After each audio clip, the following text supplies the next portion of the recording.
Yo, welcome to MCTV. We're back at it again, and what I want to be talking about with y'all, my fans right now in the boxing world, is Deontay Wilder once again. I'm not straying away from this subject.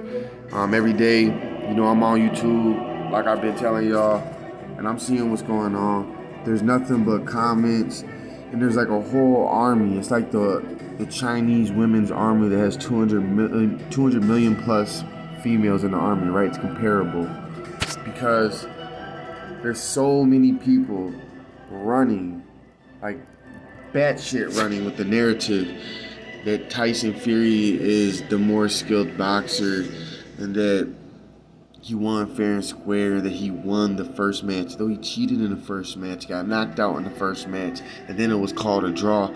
These delirious, insane, psycho fans, they still believe that he won. That's how I know they're psycho. Because even though they ultimately gave them the draw, even though I know they were cheating and Deontay won that first round, they literally go with their own official narrative in public all the way, not even respecting the draw on that first match.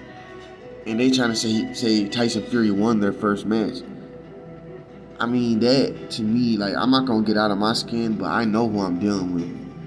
I know the folks that I'm dealing with. I know who y'all are. I know the type of people that love and live comfortably with the idea existing in their head with a certain reality that isn't real, but they're making it real. See, they can fall asleep in that bliss, but they don't want to accept the truth. That's what I'm getting at here. The truth really does hurt, and it's bothersome, and it'll eat them up alive, so they rather live inside of a lie, even if it means constantly coming up with narratives that they're jumping on. I haven't seen no contract date. How come, if there was an end date, how come it wasn't told earlier on by both sides, or especially the side that's acting on it right now? How come they didn't publicize that to us, that, hey, there's a rematch clause up to 6 months to a year just to begin with, so we can know some dates?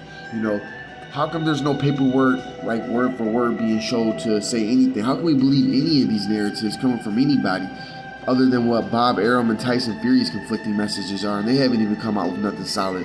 Isn't it their job to reach out to Deontay Wilder? My point is, Deontay Wilder hasn't said shit about retiring. I don't foresee him retiring. The only way in this world I would think that man will retire is just to slap the system in the face, because the system would make more money off of him, and he could probably do better off on his own. He already solidified himself as one of the best in the world, if not the best in the world. And y'all can hate on that, but I'm not going to. Y'all the ones who need to accept that. Boxing is one of the most corrupt sports in the entire history of combat sports, and all the old heads know that. And this is what's about to happen, though. I'm expecting, before the end of the year, this trilogy fight to take place. The only people coming up with the excuses